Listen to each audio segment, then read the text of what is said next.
부산시와 부산교육청 그리고 국립해양박물관이 공동으로 주최하는 가을 독서문화축제입니다. 바다, 책으로 만나다라는 주제로 오늘부터 이틀 동안 이곳 해양박물관에서 열리게 되는데요. 김종대 작가님의 저서 이순신, 신은 이미 준비를 마쳤나이다를 주제 도서로 이순신과 부산대첩 북토크를 열게 됐는데요. 먼저 우리 김종대 작가님을 소개해드리겠습니다. 김종대 작가님은 지난 30여 년간 부산 경남 지역에서 법관으로 재직하셨습니다. 2006년부터 2012년까지 헌법재판소의 재판관으로 재임을 하셨고요. 퇴임 후에는 부산대첩 기념회 이사장으로 일하고 계십니다. 우리 이순신 정신과 리더십을 알리기 위해서 여러 방면으로 왕성한 활동을 하고 계시는데요. 김종대 작가님을 무대로 모시겠습니다. 큰 박수로 맞아주시기 바랍니다.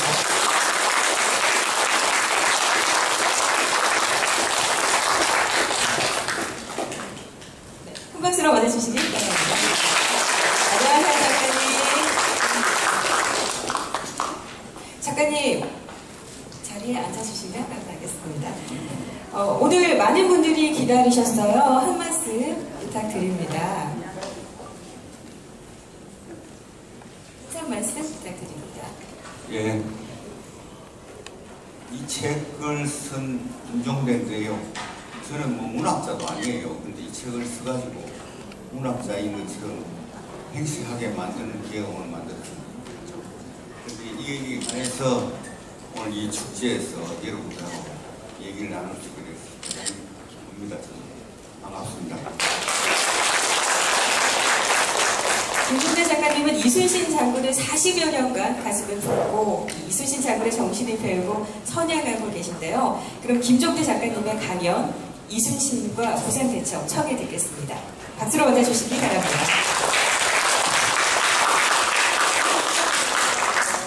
여러분, 부산대첩이라는 말을 이순신 책 속에 보면 조금 나옵니다. 근데 부산대첩이라는 말은 아직까지 서지 않거든요. 이제 부산대첩 기념사업회가 만들어져서 비로소 이 부산대첩이라는 말을 쓰고, 저도 저 책에서는 부산성첩으로 표시를 했고, 보통은 부산포해전 이렇게 표시합니다. 한산대첩은 한산대첩이라는 이름을 많이 쓰죠. 근데 저도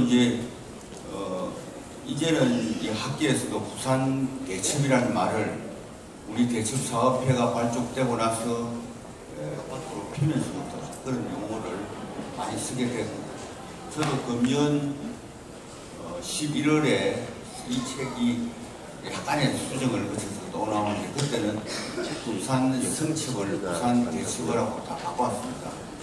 그렇게 나오고, 앞으로는 역사학자들도 부산포해전을 부산대첩이라는 용어로 표시되기를 바랍니다. 부산포해전이라는 게 있어요. 부산대첩이라고 표현하는 게 맞는 이유가, 처음에 이제 역사적 미를 살펴보더라도 임진년 1592년입니다. 3월 13일 날 외적이 지금 우암항에서부터 부산 북항에 이르기까지 외적선 약 800여 척이 침략해서 오죠. 그래서 임진왜란이 시작이 됩니다. 오늘 이건 음력입니다. 그런데 그때 우리 조선은 지도자들이 전혀 준비를 하지 않았거든요. 외적이 오니까 다 부산 수영을 지키는 수사가, 거제를 지키는 또 경상수사가 모두가 도망을 갑니다. 울산을 지키는 병사는 육군사령관을 말하고 수사는 해군사령관을 말하는데 그것도 도망을 가죠. 그러니까 나라가 책임진 사람이 전부 다 준비를 안 했으니까 도주를 해버립니다. 20일 만에 천리길을 달려서 함양을 점령합니다. 이게 그때의 이 나라 사정이었습니다. 그런데 바다에서만큼은 경상바다는 다 뚫려버렸죠. 이 전라도에서 여수에 지금 이순신이 전라자수사, 그 다음에 해남에 이억기라는 장수가 전라우수사. 처음에는 이순신이 몇 번, 나중에는 합쳐서 계속 이분들이 전라도 수군이 경상바다를 와서 싸우는 것이 임진년에 일어나는 해전의 실상입니다. 첫 해전은 언제 일어나느냐면은 5월 4일날 이순신이 여수를 출항함으로써 하거든요. 경상바다까지 오는데 보통 3일쯤 걸립니다. 그래 와서 경상바다 웅포, 당포, 적진포, 하포 여러 군데서 이제 전쟁을 하게 되는데 제일 처음 이순신이 오고 5월달 초에 와서 일어나는 전투가 무슨 전투냐면 옥포해전이라는 겁니다. 옥포해전이라는 것은 옥포, 하포, 적진포 이 몇 개의 전투를 이순신이 한 번 와서 여러 차례 싸우고 다시 여수로 기항을 하거든요. 그 여러 차례 전투 중에서 가장 의미가 있는 전투에 이름을 붙여서 그 항차, 1항차 나왔을 때를 옥포해전이라고 합니다. 그 다음에 다시 일주일쯤 싸우고 돌아갑니다. 가서 또 준비했다가 6월달에 나오는 전투가 당포해전이라 하는데 당포해전은 사천해전, 당포해전, 당항포해전, 율포해전 이것을 뭉쳐서 가장 중요한 전투가 당포다 이래서 당포해전이라 합니다. 당포하고 당항포는 다릅니다. 당항포는 고성에 있는 곳이고 당포는 통영에 여러분 가보시면 산양면이라는 섬이 있죠. 그 가면은 삼병이라는 곳이 있습니다. 아주 이순신이 나올 때마다 거점이 되는 곳인데 거기가 그때 이름이 당포여서 당포해전이라고 부르고요. 세 번째가 7월 초에 나오는 전투인데 이게 그 이름도 유명한 한산해전입니다. 그래서 이순 나와서 한산해전을 치르고 안골포해전을 치르고 이렇게 돌아가는데 이것이 이 두 전투를 합쳐서 한산대첩, 한산해전, 한산도 성첩 이렇게 부릅니다. 이제 세 번째 했죠. 네 번째가 마지막이고 임진년에서는 마지막이고 한 달 20일 만에 보통은 한 달 만에 항상 나왔는데 한 달 20일 만에 나오는 전투가 부산포 그때는 해전이라고 했습니다. 왜 부산포 해전은 한 달 20일 만에 나오느냐? 그것은 이순신이 한산해전을 겪고 나니까 이순신이 자신이 생겼어요. 왜죠? 이제 무찌르고 나라를 구할 수 있겠다는 어떤 자신감이 생겼어요. 그래서 부산해전은, 한산해전은 여러분 아시다시피 외적선은 72척이었습니다. 그죠? 우리나라의 전함도 50여 척이 가서 싸운 겁니다. 그럼 이순신은 원래 10대1 전투 같은 거는 해볼 만한 게임이라고 생각하는 사람입니다. 이건 뭐 거의 비슷한 전함끼리 싸웁니다. 한산해전. 그런데 그래서 한산해전에서 승리를 거두고 나서는 자신감이 있습니다. 그래서 어떤 생각이 들었냐면 부산은 본진 그때 이 부산은 대마도에서 외적들은 전부 대마도에 모이고 대마도에서 이 부산으로 옵니다. 지금 대마도 부산 백길 그대로입니다. 그래 와서 여기 부산에 진을 치고 원래 이 사람들의 목적은 육로를 통해서 조령, 중령, 축국령 이 세 영을 통해서 육지를 점령하고 그 다음에 해로를 통해서 남해 서해를 거쳐서 지금 인천쯤 되는 데서 합류를 해서 다시 중국으로 나가는 그걸 수륙병진 전략이라고 하거든요. 이 수륙병진 전략을 세워서 이 나라를 침략을 했는데 바다가 막혀버렸어요. 이 바다를 막은 결정적 전투가 이 네 전투가 모두 답니다. 이 네 전투의 중에서 한 번도 졌더라면 옥포해전에서 졌다. 당포해전에 쳤다. 아니면 한산에 쳤다. 부산해전에 쳤다. 바다는 뚫리표를. 이 네 해전은 그렇게 다 소중한 전투예요. 그런데 우리는 그냥 알기 쉽게 한산대첩 그것만 대첩인 줄 아는데, 한산대첩이 규모로 보나 적장의 수를 보나 큰 전투는 단연 큰 전투입니다. 저게 다 소중하다고 봅니다. 그래서 이수신이 저게 본진, 여기서 부산이 본진을 형성하고 있었거든요. 여기는 배가요 500척이 상시 정박해 있습니다. 한산대첩 몇십 척하고 싸우는 게 아니에요. 그 다음에 여수에서 한산도까지 오는 거는요 100길로 200리도 안 됩니다. 부산까지 오는 거는 400리길이에요. 2배나 더 멀리 온다고요. 그때 뭐 기관이 동력이 좋아서 아닙니다. 뭐 돛대도 있었지만 주로 저죠. 한 판옥선이 길이가 30m, 폭이 20m, 대충 그 정도 잡아요. 큰 배죠. 아주 큰 배입니다. 몇 명이 노를 젓느냐 하면은 많이 저을 때는 100명, 적게 저을 때도 7, 80명이 노를 저어요. 격분이 100명이라면은 50명씩 교대를 해가면서 노를 저어야 요새로 치면 한 2, 3노트 볼 수 있다. 그래, 한산도까지 와서 싸울 때는 사천이나 한산도나 당포나 와서 싸울 때는 2, 3일 만에 오는데 부산은 6일 걸립니다. 6일. 그런데 오는데요 어디서 자야 됩니까? 주로 배에서 잡니다. 부산 해전도 보면은 6일 걸려서 오는데 사흘은 배에서 자고 사흘은 육지에서 잡니다. 그런데 군사는 얼마나 많으냐면 배 한 척에 150명씩 잡으면은 50척이면 얼마입니까? 7,500명. 엄청난 병력이죠. 이 사람들이 오는데 6일, 싸우는데 이틀 걸린다 치고 돌아가는데 6일 같으면 얼마입니까? 이 동안 먹어야 될 양식을 배에다 싣고 와야 된다. 그리고 땔감도 다 배에 실어야 돼요.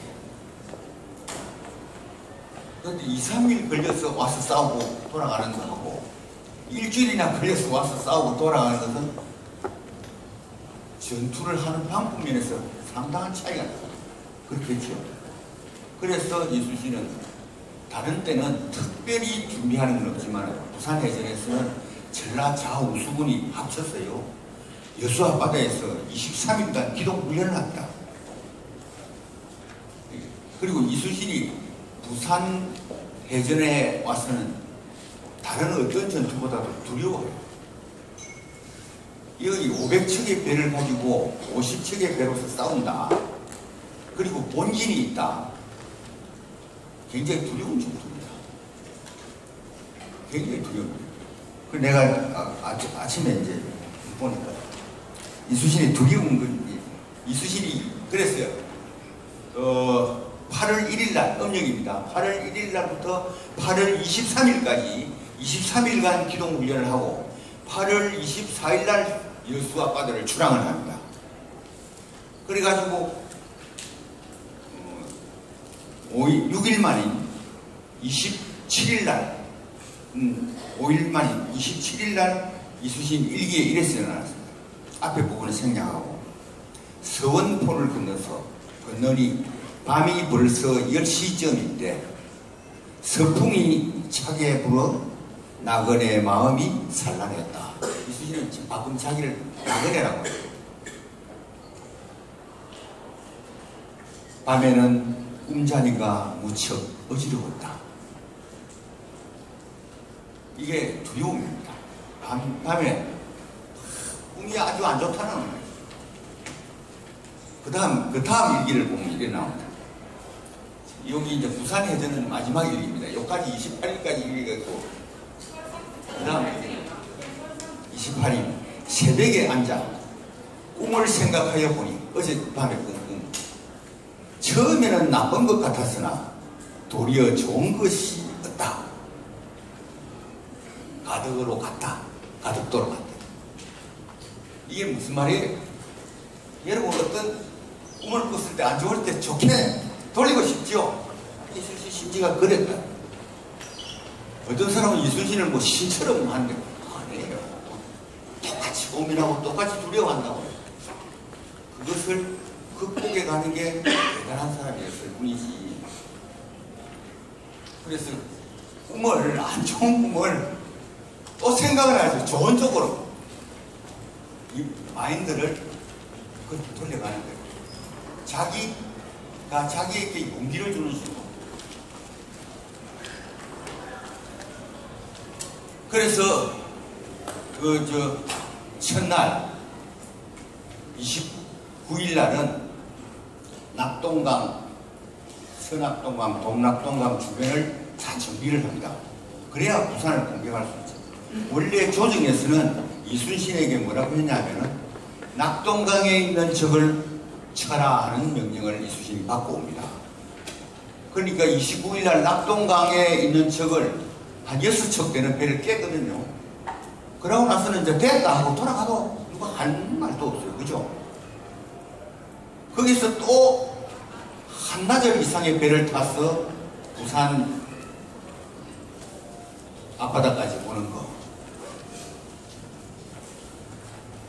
이건 진짜 대단한 결심이에요. 안 와도 되잖아요. 부산포에서 내 낙동강에 있는 적을 무찔러놨다.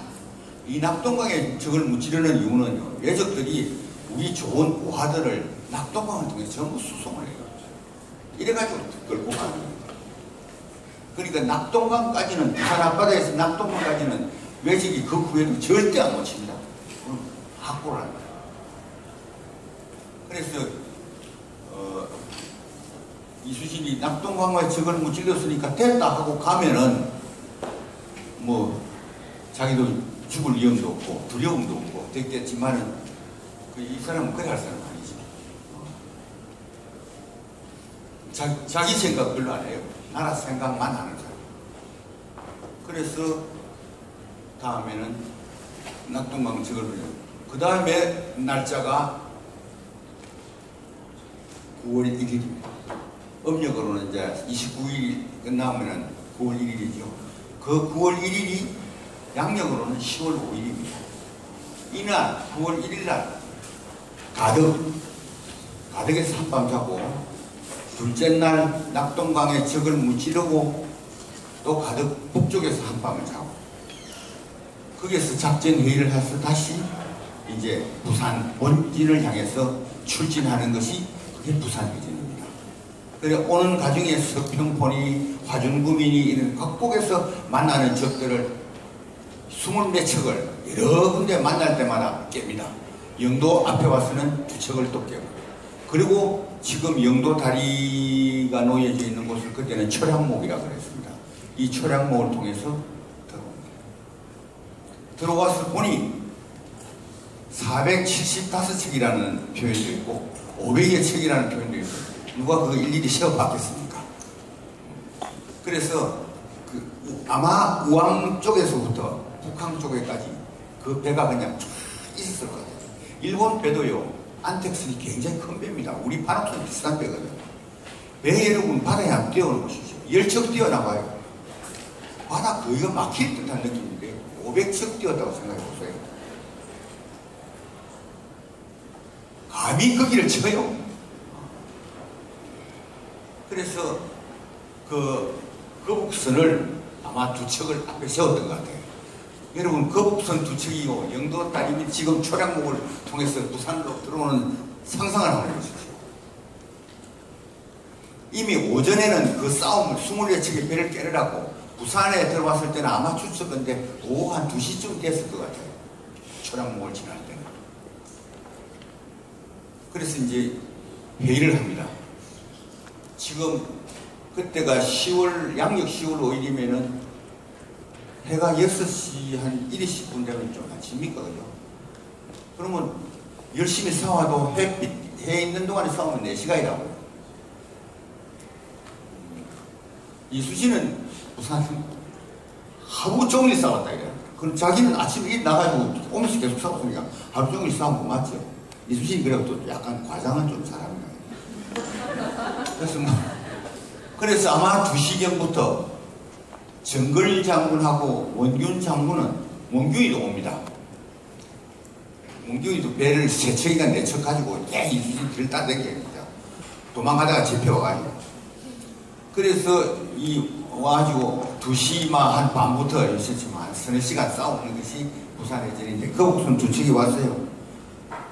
장사진을 이뤘답니다. 뱀의 맨처럼. 외접선들은 정박해가지고 이것을 함대가 이수신 함대를 받아치려고 나오는 거는 6척이 지금 나오는데, 4척이 나오는데 그걸 이수신이 깨버리니까 다시는 안 나오고 산허리로 가서 총을 쏘고 포를 쏩니다. 우리는 그 배를 공격해야 되겠죠. 그걸 이수신 말을 빌리면은 하루 종일 포로서 공격을 해서 외적선 100여 척을 통쾌하게 부쉈다. 이게 이수신의 얘기입니다. 그러면 갈 때 이미 수십 척 깼고, 그래서 부산 대첩으로서 130, 40척의 배를 깼을 것이다. 이렇게 얘기를 할 수 있습니다. 그런데 배를 깨고 나서 옛날에는 그 목을 베야 되잖아요. 그죠? 만약 사람이 죽으면 이 목을 벨 수가 없죠.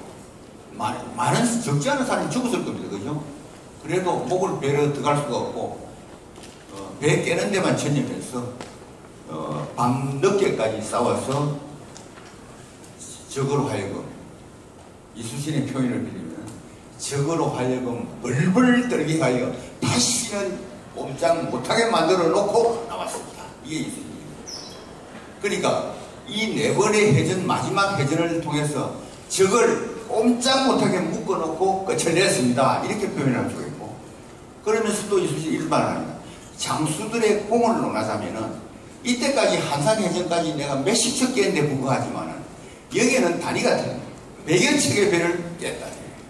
그러니 장수의 공을 논하자면 이보다 더 큰 전투가 없습니다. 이수신 스스로가 그래요. 이랬는데 대자를 안 붙일 수가 있습니까? 그죠? 대첩이라는 걸 붙여야 됩니다.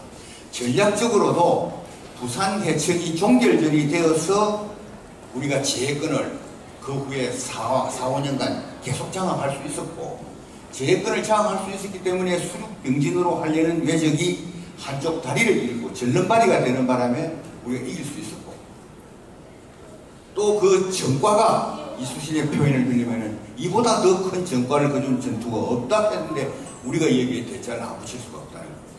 그래서 저는 이 옥포, 당포, 한산, 부산 이 임진년 내에서 약 한 달에 한 번씩 있어간 이 전투를 합쳐서 뭐 시가로 치면은 기승전결로도 표현할 수 있고, 저는 막 이렇게 더 쉬운 말로 옥포해전에서 승리의 신을 뿌렸다.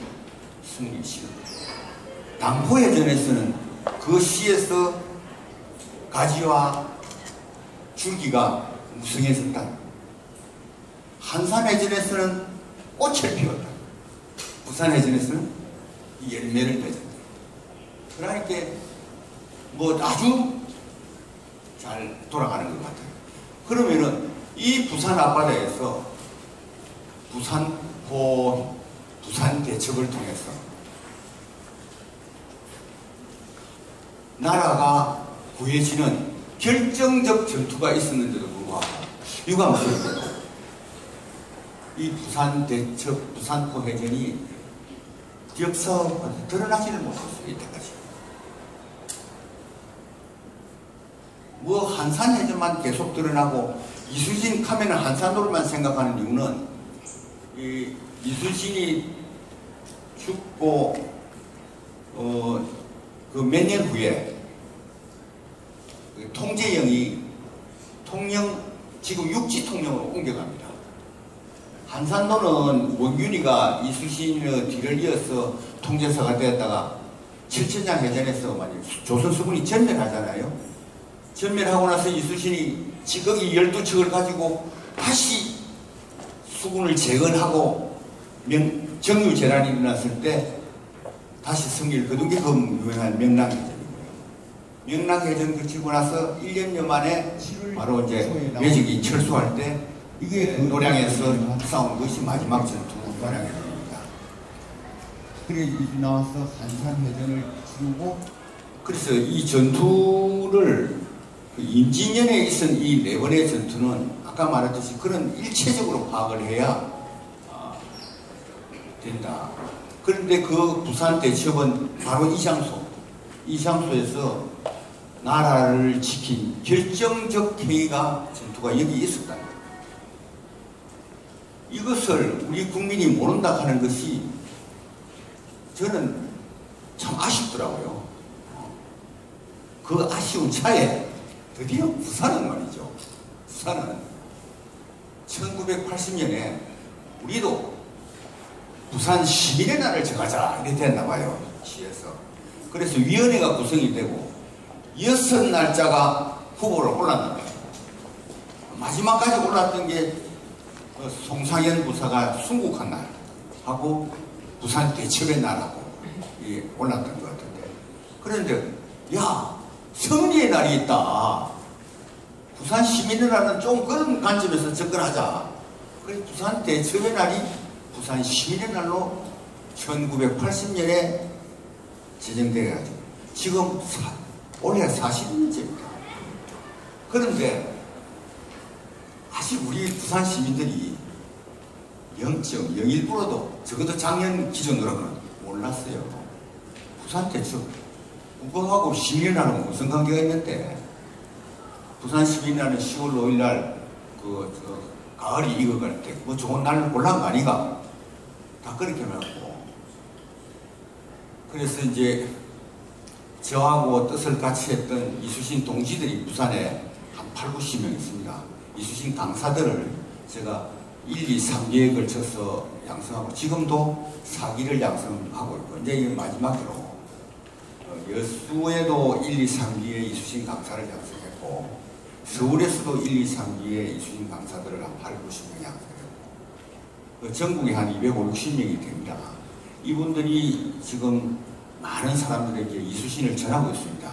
이분들이 전하는 이수신은 이수신의 그 역사적인 영담을 위주로 하는 것이 아니라 이수신의 내면가치, 저는 그걸 사랑과 정성, 정의와 자력이라는 이수신의 가치 회로를 만들어 봤거든요.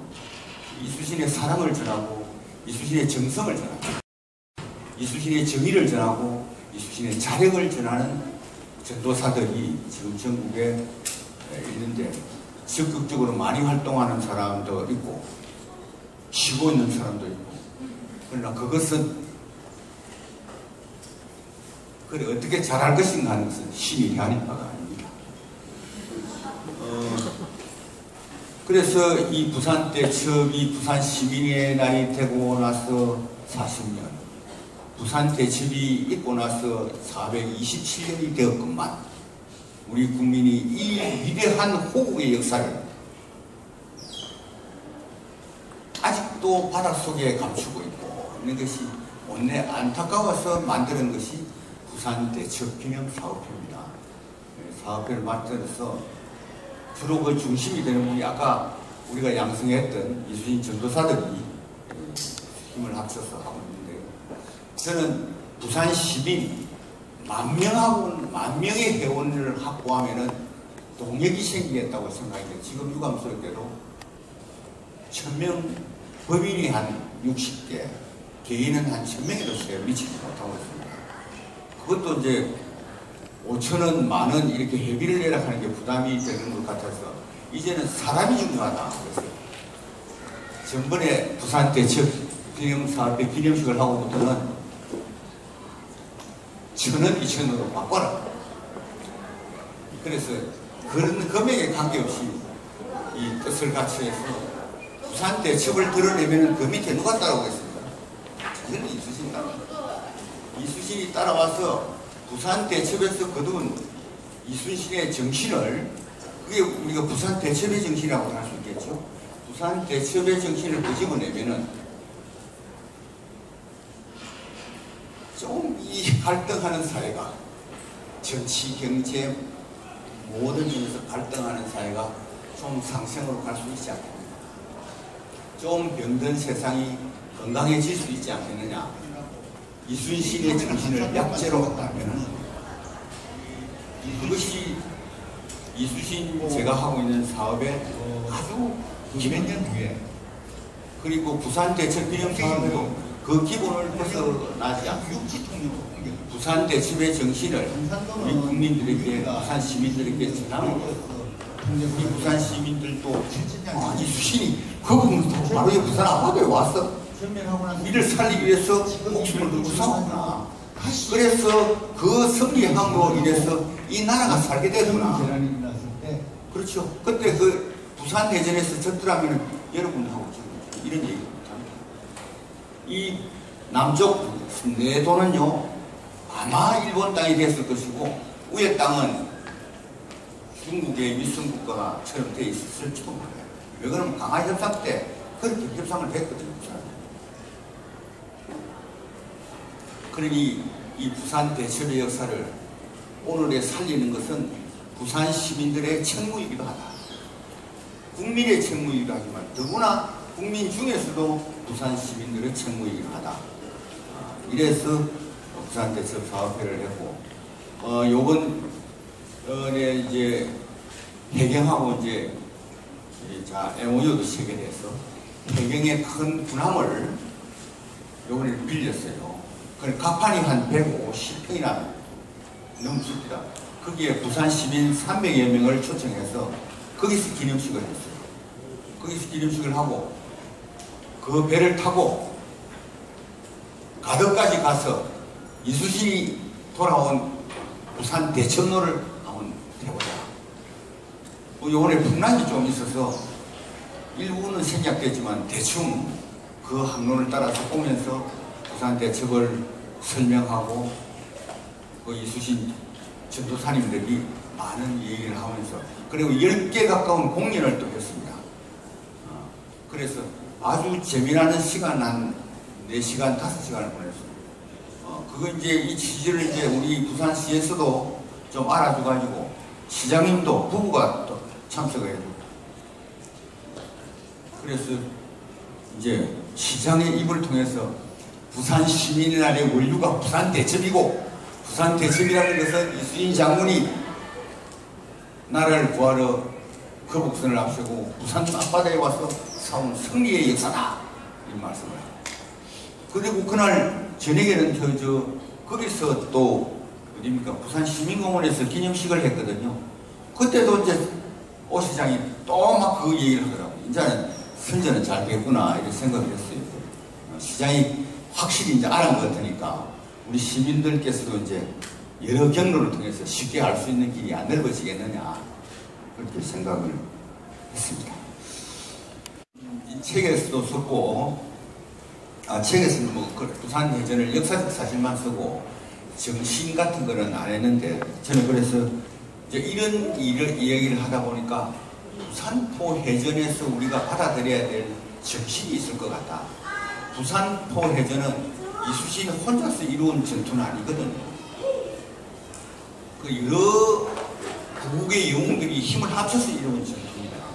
그래서 그분들의 이제 어떤 정신 세계를 최대 공약수를 뽑아가면서 부산 시민의 정신을 제가 너댓 개로 한번 정리를 해봤습니다. 여러분 책자 혹시 받은 거 있는데 거기는 4개로 되어 있을 겁니다만 오늘 제가 조금 바꾸겠습니다. 첫째가 화합과 포용의 정신입니다. 화합과 포용의 정신. 이수신은요, 이 부산 대첩하기 몇 달 전부터요, 원균하고는 사이가 아주 안 좋습니다. 왜 그러냐면은 원균이라는 사람은 다 이긴 전투에서도 자기가 공을 차지하기 위해서 그 배를 뺏기 위해서 우리가 뺏어난 배를 활을 쏘가지고 우리 사부가 맞는 가운데서 다시 가지고, 그리고 이순신은 적을 죽이고 못 빼는 것은 신경 쓰지 마라 이렇게 당부를 해가 했는데도 원균은 목을 베어와야 자기 공이 인정이 되니까 못 빼는 데 더 신경을 씁니다. 그런 어떤 가치관의 차이 때문에 더구나 제일 이순신이 원균을 사랑으로 앉힌 것은 이 거제에 있으면서 경상무수사로 있으면서 외적이 오니까 한번 싸워보고 도망을 가든지 가야 될 건데 왜 배가 40척 가까운 배를 그냥 다 없애버리고 서너 척 배만 가지고 도망가려고 했던가, 그게 나라의 장수로서 할 일인가에 대해서는 아예 사랑을 안 바꾼 거예요. 그것 때문에 이 이수신이 아주 원균을 낮춰가 버렸습니다. 원균은 이수신보다 선배입니다. 먼저 벼슬에도 나아갔고 나이도 많고. 그런데 해전할 때마다 옥포, 당포, 단산, 부산까지 원균을 대동하고 같이 싸웁니다. 니 빠져라. 안 해요. 자기하고 계급이 같거든요. 계급은 같지만 선배인데 이 사람을 소용이가 같이 갑니다. 원균이 잘하면요, 잘했다는 소리를 일기에도 적었어요. 아, 저거 목을 몇 평이나 뱉단다. 참 잘한 일이다. 적어놔요. 지금 나라를 지켜야 되는 그 대의 앞에는 원균도 안 는다는 거죠. 이게 지금 우리 지도자들이 이수신을 본받아야 되는 이야기죠. 가치관이 달라도 큰 목적이 같다면 나라를 구하는 일에 그 다음에 이수신이요, 본진을 공격한다 할 때 왜 반대가 없었겠습니까? 그죠? 반대 많았습니다. 아니, 전라도만 잘 지키면 되지. 내 경상도 나와 싸우는 것도 힘든데, 아니, 본진까지가 거리가 2배나 되고 엄청 준비를 해야 되는데, 그런 위험 있는 일을 왜 합니까? 이럴 때, 그 사람을 안아야 돼요. 반대는 저도 안아야 돼요. 그러면서 어떤 의미에서 달래가면서 데리고 오는 거예요. 그래서 부산 대첩은 그것만 보더라도 반대와 적대 관계에 있는 사람도 소용했고, 그래서 하나의 목적을 위해서, 나라를 위해서 싸우는 그 하나의 목적 아래서는 같이 않을 수가 있는 정신이 부산 대첩에서 가장 먼저 나타났죠. 그 다음에는 이제 준비하는 정신이다. 이 유비무환이라고도 그러는데, 여러분, 아까도 얘기했지만 23일간의 특별한 훈련을 거친다는 것, 이것 자체가 준비하는 사람입니다. 그리고 이수진은요, 부산에다가 헌혜엄만 같은 간첩을 다 꼽아놨어요. 이수진이 정보를 수집하는 데는 많은 대가를 줍니다. 근데 헌혜엄만 같은 사람이 부산에 있는 정보를 가지고 오면 상당한 대가를 주고 그 정보는 이수진에게 있어서 책임과 아주 적의 적진을, 이수신의 눈은 어디로 가 있느냐? 밤낮 적진을 향하고 있어요. 오늘날 정치군인들, 옛날에 그 사람들의 눈은 확실히 정치군으로 가 있는데, 군인의 눈이 정치군으로 가면은 그 나라 국민은 불행하죠. 장수의 눈은, 그래서 저는 군대에서도 수십 차례 강연을 했는데, 여러분들 눈은 적진을 향합니다. 그래서 정보 수집과 부산을 공격했을 때 어떠한 상황이 생길 것이라는 충분한 준비를 다 하고 나서 부산으로 옵니다. 그럼 아까도 말지, 마음이 두려울 때는 마음을 바꾸세요. 마음을 바꿔서 두려운 것이 곧으로 준비를 하는 것입니다. 세 번째는 창의와 개척 정신이라고 생각합니다. 그것은 이수신이, 아니, 한산에서 이겼으면 축배만 들고 말 것이지.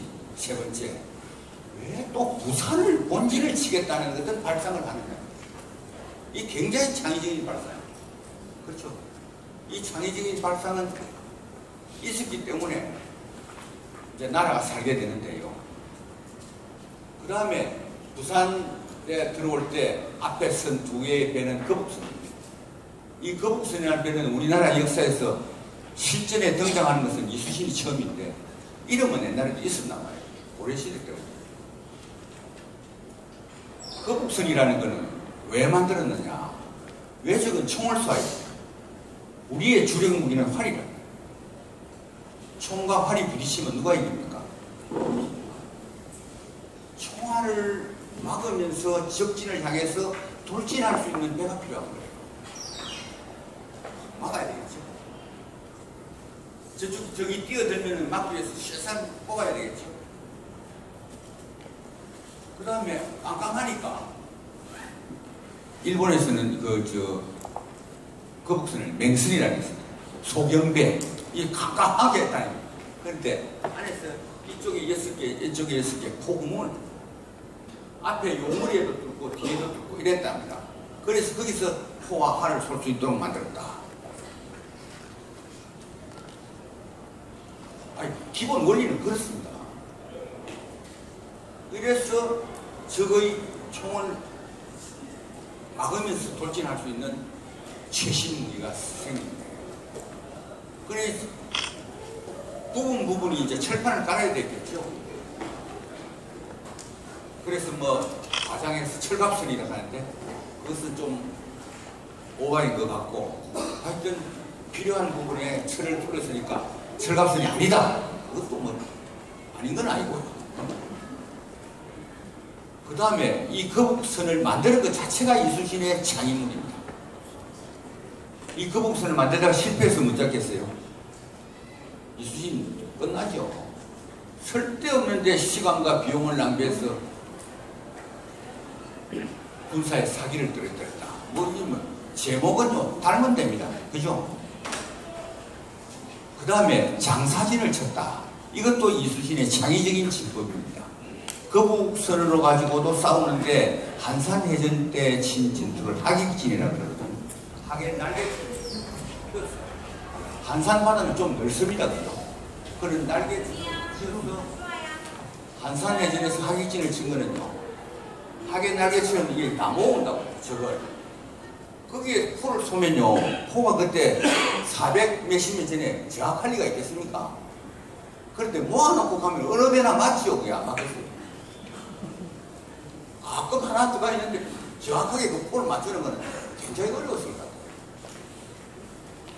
1700, 1800년대에 싸웠던 나폴레옹도 그렇게까지는 정확한 포를 못했을 거예요.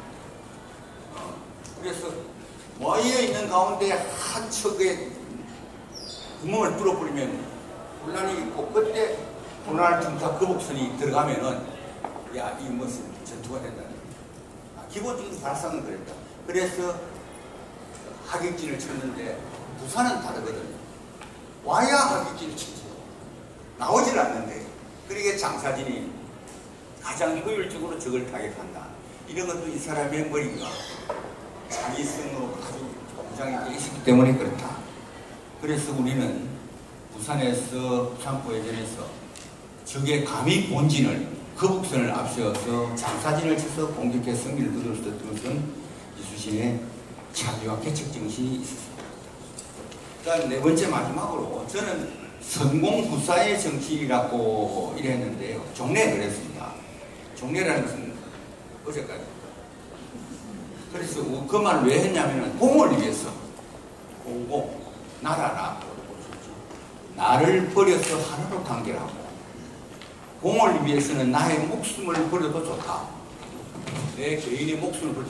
그러니까 공을 위해서 살을 버린다면은 이걸 성공부사라고 하면 좋겠다 해서 묶어서 이렇게 했는데, 이거보다는 더 직접적인 표현을 오늘 여러분과 대화할 때는 해야 되겠다는 생각을 좀 생각해 보니까, 이순신이 모든 싸움에서 하나같이 하는 얘기가 있어요. 그건 뭔지 알아요? 하나가 되어 죽을 힘을 다해서. 옥포해전에서도 그랬고, 당포, 당항포, 한산, 부산 똑같습니다. 이분 말씀 중에는 하나가 되어서 죽을 힘을 다해. 아주 멋있는 거예요. 그래서 이걸 나누자면은 하나가 되었다는 것은 하나로 단결했어. 하나로 단결해주고 죽을 힘을 다해서 나아가는 정신, 이 용기와 희생 정신, 이것도 하나 이렇게 둘로 나눠도 괜찮겠다. 하나로 뭉치면 이수신 표현 그대로 하나가 되어서 죽을 힘을 다하는 정신이라고 해야 되겠고, 이걸 나누자면 하나로 단결하는 정신, 목숨을 걸고 최선을 다하는 정신, 이렇게 두 가지로 나눠보게 됩니다. 이에서 부산해전에서는 이수신이 가장 아끼는 장수 중에 정운장군이라고 했어요. 이 정운장군이 부산해전 막바지에 머리에 총탄을 맞고 죽습니다. 이수신이요, 노량해전이 이수신이 임진왜란 7년 전쟁에서 마지막 전쟁 아닙니까? 그때는 이수신도 죽고 많은 우리 장수들도 죽습니다. 중국의 명나라 장수들. 그렇지만 노량해전 전에 이수신과 같이 싸웠을 때 이수신 수하의 장수가 죽은 일은 단 한 사람도 없어요. 그런데 유일하게 부산 대첩은 가연 대첩입니다. 아끼는 정운장군이 죽는다고. 이수신이 정운을 잃었을 때 그 비참함을 어떻게 다 표현했겠어요? 지금도 시가 남아있습니다. 그 시는 지금도 읽으면 우리가 살이 떨려요. 그리고 정운장군에 관해서는 바로 이 사당을 지어주고 자기가 할 수 있는 최대의 예를 이수신이 그렇게 고아를 사랑하고 했겠습니다. 그런데 이렇게 부산 대첩의 정신을 되게 나갔을 때 의미를 보여주는 것 같고, 그래서 저는 이런 생각을 합니다. 야, 이게 이 중에 상당히 부산의 기질하고도 유사한 게 많다.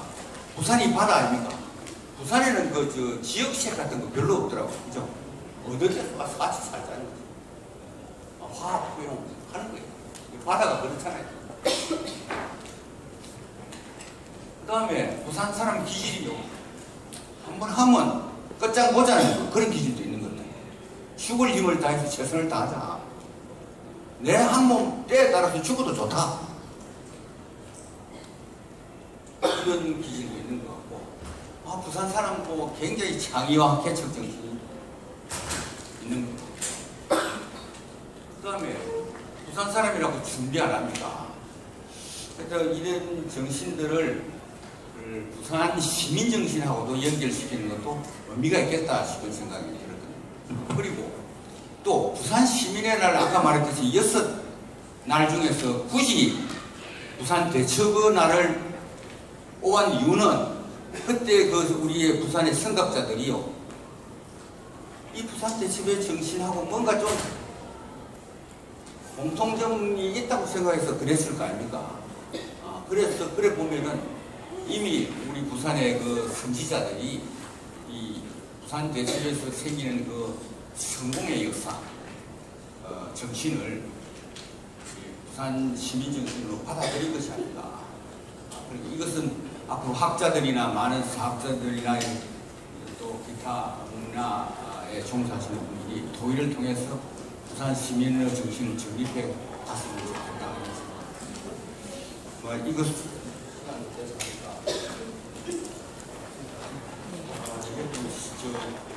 질문 받는 시간이 상당히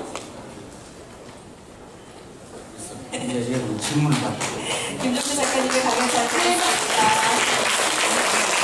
저희 질문 받기 전에요, 작가님께서 이순신과 부산 대첩 화면으로 또 동영상도 준비해 놓으셨더라고요. 잠깐 화면 보시고 질문 받도록 하겠습니다.